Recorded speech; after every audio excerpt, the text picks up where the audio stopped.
கேரட்டோட ஒரு 2 கைப்பிடி அளவுக்கு புதினாவும் சேர்த்து நான் சொல்ற மாதிரி ஜூஸ் போடுங்களேன், செம்ம டேஸ்டா இருக்கும், நல்லா ஹெல்த்தியாவும் இருக்குங்க. நான் இன்னைக்கு ஒரு 600 கிராம் அளவுக்கு கேரட் எடுத்திருக்கேன். தோல் சீவணும்னு அவசியம் இல்லை, துருவியோ இல்ல கட் பண்ணியோ முதல்ல மிக்சி ஜார்ல சேர்த்துக்கோங்க. நான் இன்னைக்கு கட் பண்ணி தான் சேர்க்கிறேன். இது பாத்தீங்கன்னா ஒரு 3 பேருக்கு ஜூஸ் குடிக்கிறதுக்கு சரியா இருக்குங்க.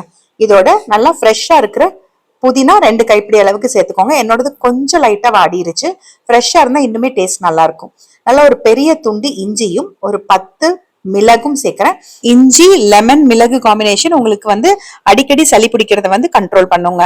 கொஞ்சமா தண்ணி ஊத்தி நல்லா மிக்சியில அரைச்சிட்டு ஒரு சூப் வடிகட்டுறதுல வடிகட்டிக்கிறேன். என்கிட்ட ஜூஸ் வடிகட்டுறது, அதாவது சன்னமா ஓட்டை இருக்கிற வடிகட்டி சின்னதா தான் இருக்கு, அதனால நான் எப்பவுமே இந்த சூப் வடிகட்டுறதுல வடிகட்டிட்டு அப்புறமா கடைசியில அந்த சன்னமா ஓட்டை இருக்கிற வடிகட்டியில ஒரு தடவை வடிகட்டி எடுத்துக்குவேன். அந்த வடிச்ச சக்கையை திருப்பி மிக்சி ஜார்ல சேர்த்துட்டு கொஞ்சமா தண்ணி ஊத்தி அரைச்சுக்கோங்க. அரைக்கும் போது கொஞ்சமா தண்ணி ஊத்திக்கோங்க. அப்புறமா நீங்க வடிகட்டும் போது மிக்சி ஜார்ல கொஞ்சம் தண்ணி கலந்து கூட சேர்த்துக்கலாம். இந்த மாதிரி நம்ம 3 தடவை பண்ணும்போது சுத்தமா அந்த ஜூஸ் முழுவதுமா வந்துருங்க.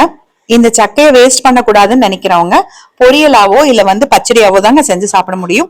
ஜூஸ்னு வரும்போது கொஞ்சம் வடிகட்டிட்டு குடிச்சாதான் நல்லா இருக்கும். புதினா சேர்க்கறதுனால நல்லா அந்த ஆரஞ்சு கலர் இருக்காது, கொஞ்சம் அந்த கிரீன் கலந்து கலர் கொஞ்சம் மாறிதான் இருக்கும், பிரவுன் கலர்ல. இப்ப நான் சொன்ன மாதிரி கடைசியில சன்னமா ஓட்டை இருக்கிற வடிகட்டியில ஒரு தடவை நல்லா வடிகட்டி எடுத்துக்கிறேன்.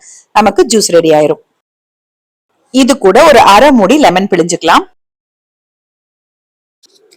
இனிப்புக்கு 2 அல்லது 3 ஸ்பூன் நாட்டு சக்கரை சேர்த்துக்கோங்க. நல்லா கலந்து விட்டுக்கோங்க. சர்வ் பண்ணிக்க வேண்டியதுதான். உங்களுக்கு தண்ணி கம்மியா வேணும்னா ஊத்திக்கலாம். புதினா அதிகமா வேண்டாம்னாலும் நீங்க கம்மி பண்ணிக்கலாம். ஒரு கைப்பிடி அளவு மட்டும் சேர்த்துக்கலாம். நான் எப்பவுமே பிரேக்ஃபாஸ்டோட ஒரு ஜூஸ் கண்டிப்பா போடுவேன். இன்னைக்கு கேரட் ஜூஸ் வித் புதினா இலை. நீங்களும் உங்க வீட்டுல ட்ரை பண்ணிட்டு எனக்கு எப்படி இருந்ததுன்னு கமெண்ட்ல சொல்லுங்க. கேரட்டோட வேற என்ன காம்பினேஷன்ல ஜூஸ் போடலான்றதையும் எனக்கு கமெண்ட்ல சொல்லுங்க.